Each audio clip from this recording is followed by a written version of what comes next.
High yield consumers ಅಂತೀವಿ, ಅಂದ್ರೆ industry ಇರ್ಬೋದು, ಕಮರ್ಷಿಯಲ್ ಇರ್ಬೋದು, ಇಂಥವನ್ನ ಪಿಕ್ ಮಾಡ್ಕೋತಾರ ಅವರು.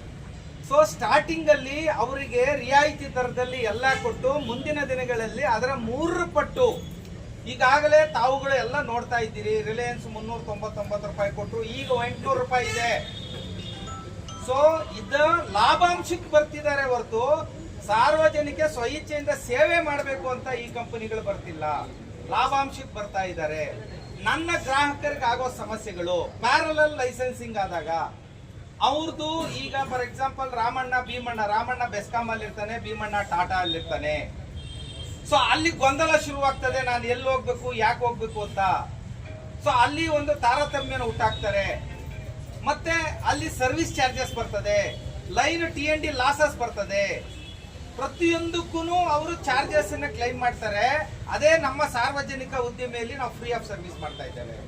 ಅವ್ರ ಸಮಸ್ಯೆ ಆಗಿದ ತಕ್ಷಣ ರೈತ ಇರ್ಬೋದು, ಇಂಡಸ್ಟ್ರಿಯಲ್ ಇರ್ಬೋದು, ಕಮರ್ಷಿಯಲ್ ಇರ್ಬೋದು, ಯಾರೇ ಇರಲಿ, ವಿದ್ಯುತ್ ಹೋಗಿದೆ ಅಂತ ನನ್ನ ಲೈನ್ ಮ್ಯಾನ್, ಪವರ್ ಮ್ಯಾನ್ಗಾಗ್ಲಿ, ನನ್ನ JEAಗಾಗ್ಲಿ ಕರೆ ಬಂದಾಗ ಅವರು ಫ್ರೀ ಆಫ್ ಸರ್ವಿಸ್ ಅಲ್ಲಿ ನಾವು ರೆಕ್ಟಿಫೈ ಮಾಡ್ತಾ ಇದ್ದೇವೆ, ವಿದ್ಯುತ್ ಸಮಯನ ಸರಿಪಡಿಸ್ತಾ ಇದ್ದೇವೆ.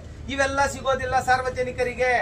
ಪ್ರತಿ ಹಂತದಲ್ಲೂ ಅವರು ಚಾರ್ಜಸ್ ಅನ್ನ ಮಾಡ್ತಾರೆ. ಫಾರ್ ಎಕ್ಸಾಂಪಲ್ ನಾನು ಒಂದು ಡಿಸ್ಕನೆಕ್ಷನ್ ಮಾಡ್ತಾನೆ, ಪೇಮೆಂಟ್ ಕಟ್ಟಿಲ್ಲ ಅಂತ, ನಾನು ರೀಕನೆಕ್ಷನ್ಗೆ ಬರೀ 100 ರೂಪಾಯಿ ಚಾರ್ಜ್ ಮಾಡ್ತೇನೆ.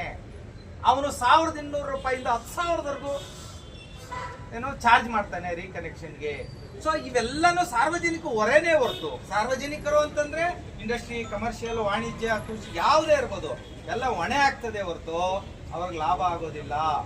ಸೊ ಮಧ್ಯಮ ವರ್ಗದವರು, ನನ್ನ ಸಿಬ್ಬಂದಿ, ಮತ್ತೆ ಬಡವರು, ಮತ್ತೆ ಗೌರ್ಮೆಂಟ್ ಇಂದ ಏನ್ ಸ್ಕೀಮ್ಸ್ ಇದೆ ಇವರಿಗೆಲ್ಲ ತುಂಬಾ ತೊಂದರೆ ಆಗೋದ್ರಲ್ಲಿ ಎಳ್ಳಷ್ಟು ಡೌಟ್ ಬೇಡ, ಎಲ್ರಿಗೂ ಸಮಸ್ಯೆ ಆಗ್ತದೆ. ಈ ನಿಟ್ಟಿನಲ್ಲಿ ನಮ್ಮ ಈ ಹೋರಾಟ.